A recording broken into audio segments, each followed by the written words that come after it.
Hi everyone, good night. Today I'm gonna to talk about something really fascinating. Discord language analysis part 2.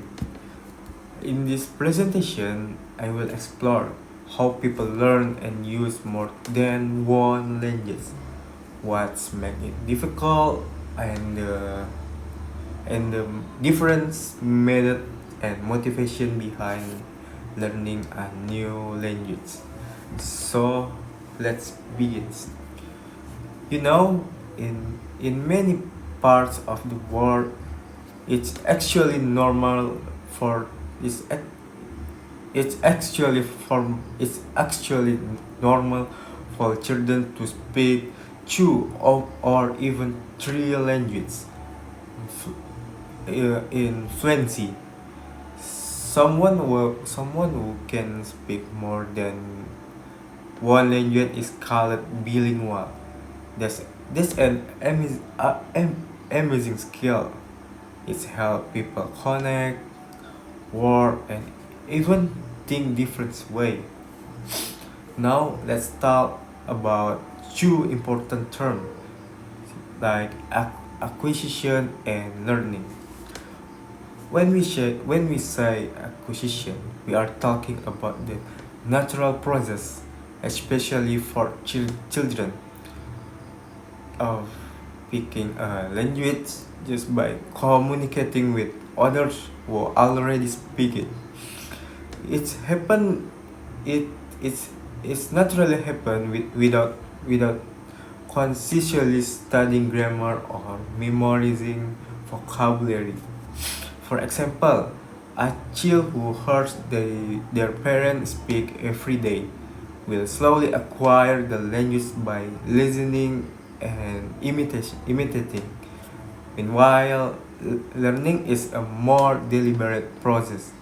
It's about studying, like reading grammar, books, doing exercise, and practicing through listen or teaching. So, so basically, acquisition is natural, while learning is intentional.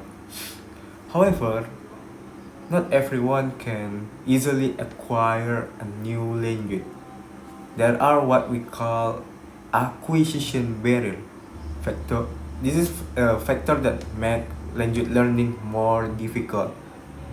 Some, for example, some people simply don't want to improve their skill, but they might find it harder due to age, especially after puberty when language learning become less instinctive. There are also affective factors like boring classroom and unpleasant environment, like housing, study schedule, or low confidence and motivation. This thing can really affect how well someone learns a language. Wait a minute.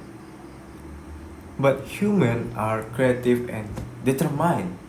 Even with those barrier, even those barrier, people always find ways to overcome them. That's why there are so many methods developed to make learning a second or foreign language easier. But one of the oldest, most traditional method is the grammar translation method. This is focuses mainly on grammar rules and translating sentence from one language to another language. It is a it is good for understanding structure, but not very effective for speaking fluency. Then came the audilineal method, which emphasize repetition and habit formation. Students listen and repeat over and over again, focuses on listening and speaking more than writing or reading.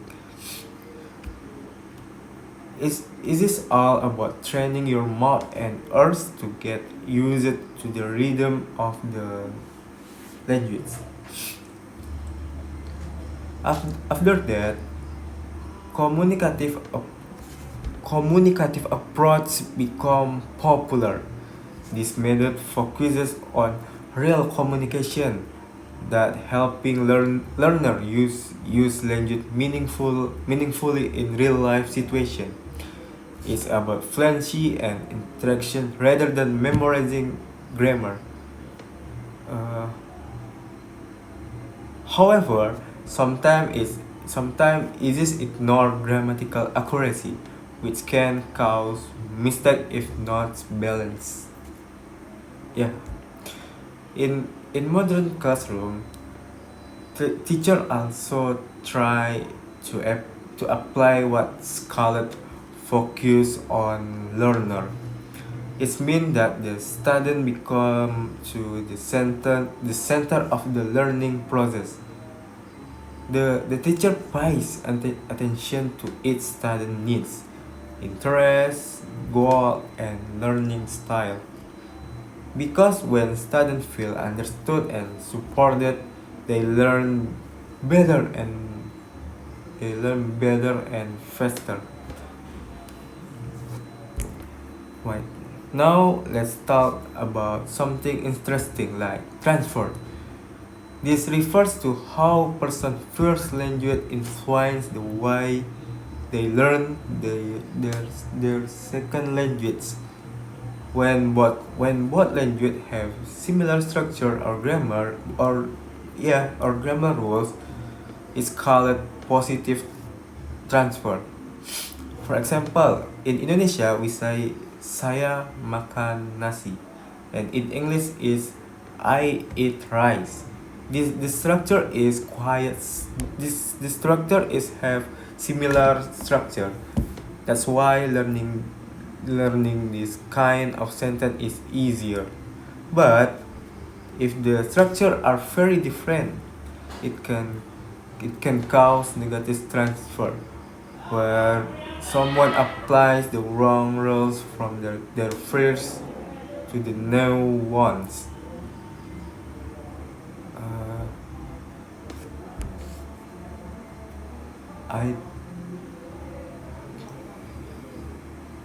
I think it's all for me. I think it's all of my presentation.